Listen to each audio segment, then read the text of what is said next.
பட்டா வழங்க வேண்டும் என்று ஆணையிட்டு அதன் அடிப்படையிலே மாவட்ட நிர்வாகம் முனைப்போடு செயல்பட்டு கிராம நிர்வாக அலுவலர், சர்வையர், வட்டாட்சியர், கோட்டாட்சியர், மாவட்ட வருவாய் அலுவலர் அனைவரும் இணைந்து உங்களுடைய நீண்ட நாள் கோரிக்கையான இந்த பட்டா வழங்குகின்ற இனிய விழா இன்று மிக சிறப்பாக நடைபெற்றுக் கொண்டிருக்கிறது.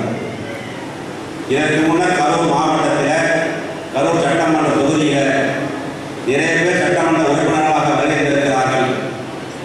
அவர்களிடத்திலெல்லாம் உங்களுடைய கோரிக்கைகளை பல முறை கூறியிருக்கிறீர்கள்.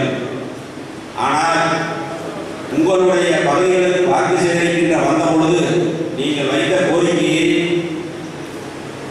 முதலில் நிறைவேற்ற வேண்டும் என்பதற்காக உங்களுடைய பகுதியில் இருக்கக்கூடிய 463 நபர்களுக்கு விலையில்லா பட்டா வழங்குகின்ற இந்த இனிய விழா மிக சிறப்பாக நடைபெற்றுக் கொண்டிருக்கிறது. இன்னும் இதில் ஒரு 10-15 பேர் விடுபட்டிருப்பதாக சொன்னார்கள். அவர்களுக்கும் அந்த பகுதிகளுடைய அளந்து அந்த பகுதியை சர்வே செய்து அவர்களுக்கும் அந்த உங்களுடைய நிலங்களுக்கு உரிய பட்டாக்களை வழங்கப்படும் என்பதை கூறி இந்த 28வது வார்டில் 29வது வார்டில் சென்ற 15 தினங்களுக்கு முன்னர் அண்ணன் மாண்புமிகு பாராளுமன்ற துணை சபாநாயகர் அண்ணன் அவருடைய பல திட்டங்களை செயல்படுத்தினார்கள்.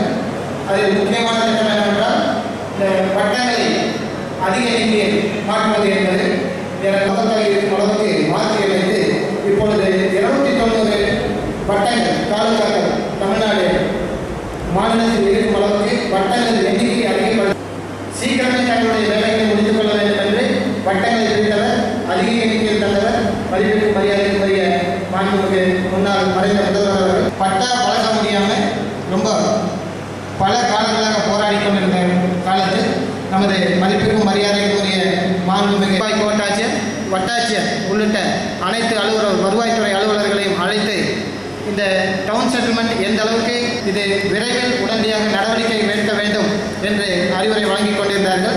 அதன் அடிப்படையிலும் மாண்புமிகு போக்குவரத்து துறையாக வைத்திருக்க வேண்டும் மக்கள் என்று சொல்லி அதற்கும் எங்களுக்கு எல்லா சூழ்நிலைகளையும்